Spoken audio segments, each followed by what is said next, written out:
let's talk about how to use AI in a small business and what's actually practical as somebody who's in a small business and multiple of them. And let me turn this one off, because there's a lot of confusion here, and there's also a lot of hype. I mean, hype is good, but there is this narrative that you're going to create an agent or 20 and it's going to run your whole business, and that is not actually true. So let me actually explain to you how you can think about AI and where you should start, because what can happen is you can very quickly feel overwhelmed, and AI lets you do a lot. It lets you go faster. It lets you do things better even, but that gets complex. It gets hard to manage. And there is a whole skill set around even just being able to manage all the things that you can build with AI, which I'm struggling with personally. I think somebody needs to solve that. Okay, so the thing is, instead of actually thinking about AI in your small business, you should be thinking about automation, principles, foundation, SOPs. That's what I've learned as somebody who's built certain AI workflows and agents, and then realizing that all of the gaps in the foundation of the workflows and who's doing what and ownership and leadership and things like that, like it didn't matter how great these workflows were on top. I had all of these, I had a leaky bucket. And so I just stacked more on top, and all I did is push more water out of the holes. So as you can see here, like enterprise is going aggressive, obviously. Okay. Solopreneurs and small business. I mean, new solopreneurs that are starting as AI builders for sure. But most people, especially small businesses, are not even looking at these things. I had a friend of mine who's a personal injury lawyer, makes good money, has a team, and he asked me like a month ago, he's like, hey, should I use Claude? And I sent that to one of my friends, and I'm just like, dude, this is a perfect proxy for where the market is for most people. Okay. So AI is not just for tech people or Silicon Valley. You don't need to know how to code. You don't need to understand machine learning. You don't literally need to know anything about AI. Okay. Just think about it as another tool. It's just a small business tool.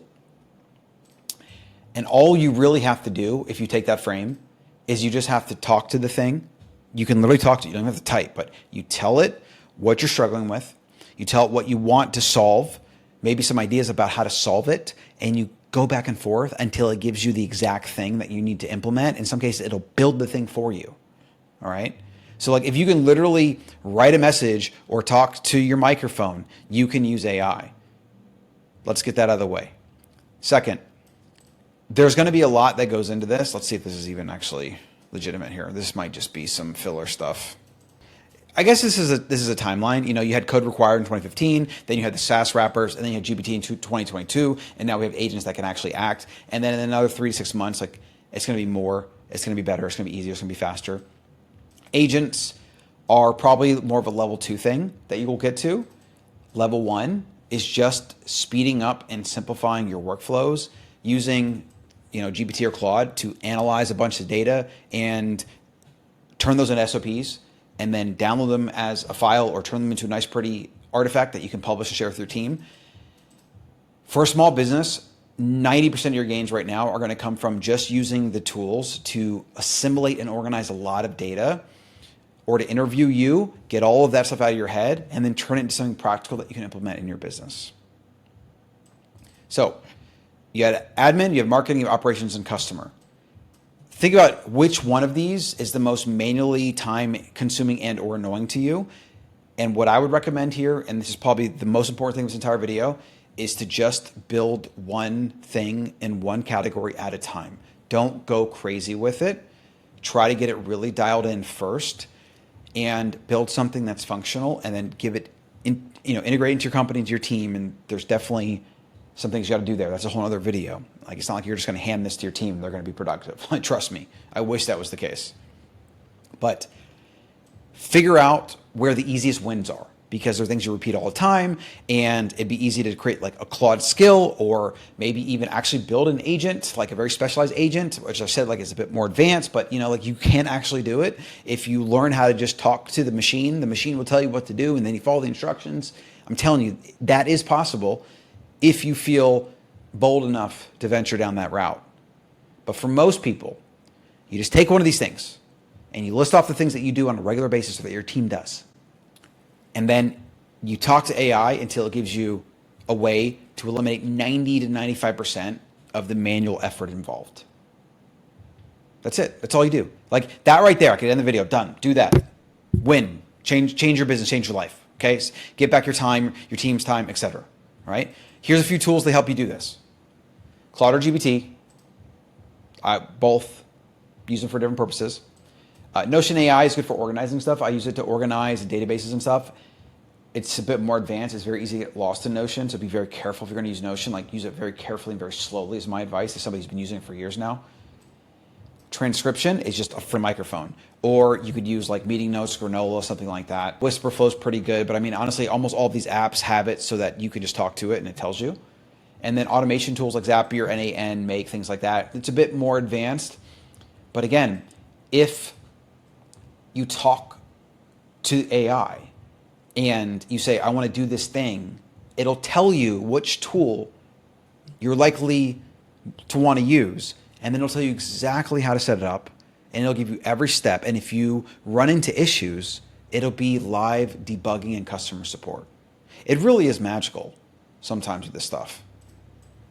I'd recommend almost as an experiment to try this and learning, just get in and do something, build something, and use AI in one window, use Claude or GPT to guide you through what you're doing in the other window.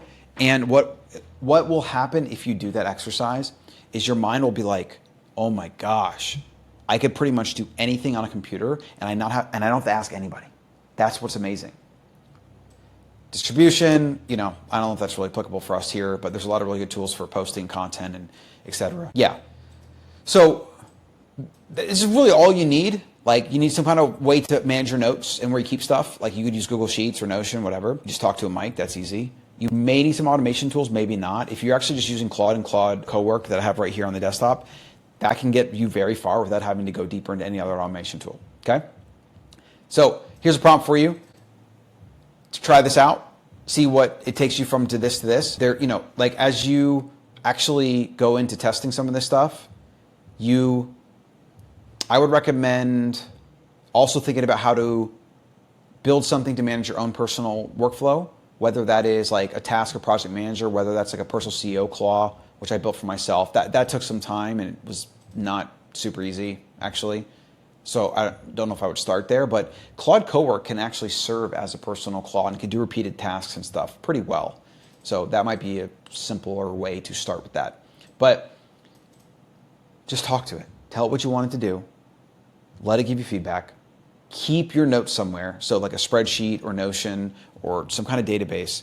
And just like that's my huge recommendation here, because like when you're talking to AI and you have a context window that's very long, it gets very hard to find past files, past references, past things that you might actually want. So now what I do, because my Notion is connected to Claude, is every time I start a new project, I say create a Notion database. It's one card, one database, it puts everything in there. And then I continually, regularly remind it, did you update the database? Is this all clean? Do a double check, stress test it, etc. So that when I leave that chat, I have a project reference that's in a nice order that I can reference later, because when you start and stop these AI windows, that's really hard to come back to. I've noticed it's really hard to know what you were talking about and where you were at, and then pick up, where you were at, and then there's things that you've lost. Just a tip there. Okay. So another idea here is, I don't know what, these are some examples like content creation. Yeah, so that's what these are. These are some examples. SOP and hiring in minutes. I really like it for job roles and descriptions. Really helpful for that. Also just like market rate, what are people asking for, like really, really good to speed up a lot of the hiring process. And then more than anything, as you start using AI, you start trying to give it things to do for you. And again, this is where like Claude and Claw and things like that can come into play. Even Hermes Agent we're testing right now. Bit more advanced, but as you use these tools and you get good at using these tools, you're going to naturally evolve there, because you realize that you can just talk to the thing. And yeah, there's effort. Yeah, you have to fix things and debug things and do anything, but that's life. Like, nothing is absolutely free. You're not going to one click solve your business. There's going to be work involved. But the thing with this type of work is you can do so much so fast, and you can solve things in your business that have been lingering for years. And if you just put the energy into really thinking that way from a principles and framework perspective, you can quite literally transform your life and business with this stuff. Okay. So is this useful actually? Let's see, one day, one small system. I'll leave it here in case this is useful. Screenshot it. And then finally, yes, the call to action, get my newsletter. This is very true on this one. The gap is compounding. People that are using AI, businesses that are using AI today, and those that aren't, the divide between them is growing at an exponential rate. There's going to be very soon real world competitive pressure where one business is obviously not using AI and another is, and they're just getting completely destroyed. That might be 6 months, it might be 12, but this stuff is going to become so ubiquitous. It's going to become the default, the standard, that if you're not using it, it's like trying to run a trucking company with horse and buggy or something. I don't know what the good analogy is, but like you have to. You're going to have to. So you might as well start now. I'm going to help you do that. All my content, as well as my newsletter, betterhumans.substack.com. I also have free mini builds in there and skills and other things. Also motivational stuff around like building your brand, your moat, things like that. Grab that over there. It's free, and I will see you in the next one.